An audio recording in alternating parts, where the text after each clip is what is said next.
పద్మజ గారు అమలాపురం నుంచి రాస్తున్నారు. సీతారాముల కళ్యాణోత్సవంలో ఇచ్చిన తలంబ్రాలను ఏం చేయాలి తెలియచేయండి అంటూ కోరుతున్నారు. తలను ప్రాలు.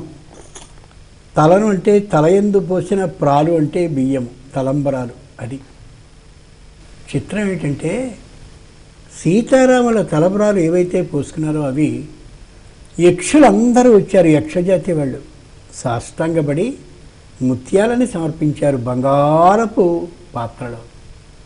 కిన్నళ్ళు వచ్చారు, పగడాలని సమర్పించారు. కింపురుషులు వచ్చారు, బంగారపు పాత్ర నిండుగా గోమేధికాలని సమర్పించారు. ఆ తరువాత అమోఘమైనటువంటి అందగాళ్ళైన గంధర్వ జాతి ఉంటుంది. మొత్తం గంధర్వ స్త్రీగణం పురుషులు అందరూ వచ్చారు. వజ్రాలని స్వయంగా బంగారపు పాత్రలు అందించారు. యక్ష, కిన్నర, కింపురుష, గంధర్వ, విహంగ, నాగ మొత్తం అందరు జాతుల వాళ్ళు, వీరు వారు అనే భేదం లేకుండా అందరూ తలుక బంగారపు పాత్రలను మొత్తం ఉండేటటువంటి నవరత్నాలని అందించి మీరు అలా పోసుకుంటూ ఉంటే చూడాలండి. మాకు అంతమంది అభిప్రాయాన్ని, అంతమంది హృదయాన్ని, అంతమంది మనసుని అమోఘంగా గ్రహించగలిగిన శక్తి ఆ జంటకి. అలాంటి వాళ్ళు చక్కగా తలంబ్రాలని పోసుకుంటూ ఉంటే ఎవరెవరి వస్తూ అలా తలను అలా పడుతూ ఉన్నప్పుడు వారు ఎంత శరీరం నిండుగా పులకరించి చూస్తారు. జానక్యా కమలామలాంజలిపుటే యా పద్మరాగాయితా, మనకు అమోఘమైన శ్లోకం కనిపిస్తుంది. సీతమ్మ అరచేతిలో తెల్లని ముత్యాలని పోసుకుంది. ఆమె అమోఘమైనటువంటి ఎర్రని లేత ఎరుపు రంగుతనం కలిగిన ఆ అరచేతుల కారణంగా పద్మరాగాయిత, పద్మరాగాల్లా ఈ తెల్లని ముత్యాలు.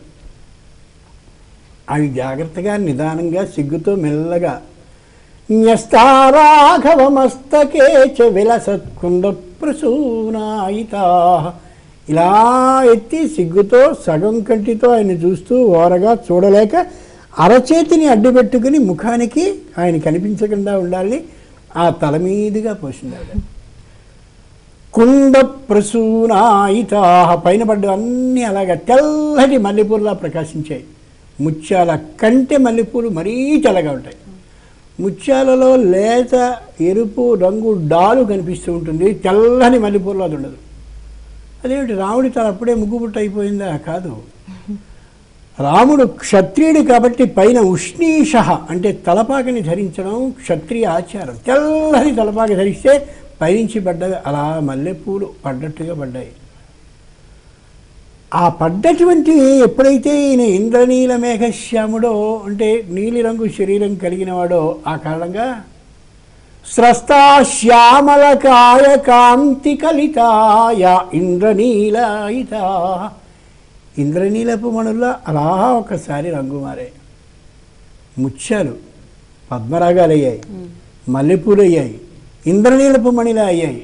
అలా పడ్డటువంటి ఆ అమోఘమైనటువంటి వాటిని మనం పోసుకునేటటువంటి అక్షతలతో కలిపి అలా వేసుకుంటే ఇంతమంది అభిమానాన్ని చూరగొరగలిగినటువంటి తనం ఏ అక్షతలకు ఉందో ఆ అక్షతలు మన శిరస్సును ధరించుకుంటే మనం కూడా 10 మందికి ఆకర్షణ పాత్రులం కాగలుగుతాం. ఒక విశేషం. 2, వాటిని అక్షతలు అంటారు. క్షతి అంటే నాశనం, అక్షత అంటే నాశనం కానిది. ఏ మహానుభావులైనటువంటి అర్చకులందరూ కూడా అమోఘమైన మంత్రాలని అప్పటి వరకు చదివారో చదువుతూ ఉన్నారో ఆ మంత్రశక్తిని గ్రహించగలిగిన ఆ విధానం అక్షతలకు ఉంటుంది. ఆ అక్షతల్లో ఉండే మంత్రశక్తి మనం తలను ధరించిన కారణంగా అక్షత నాశనం కాదు. కాబట్టి వాళ్ళు తుష్టిరస్తు పుష్టిరస్తు ఆయుష్యమస్తు ఆరోగ్యమస్తు ఐశ్వర్యమస్తు ఏ దీవెనల్ని చేశారో ఆ దీవెనలన్నీ ఈ అక్షతల కారణంగా మనకి ఫలిస్తాయి. రాముని యొక్క ఆశీస్సులు, ఈ దీవెనల యొక్క ఫలితం, అందరికీ ఆకర్షణ పాత్రం అయ్యేటటువంటి విధానం ఇన్ని లభిస్తాయి తలంబ్రాలని ధరిస్తే. అప్పుడు మనం కోరుకున్న కోరిక తీరకుండా ఏమవుతుంది?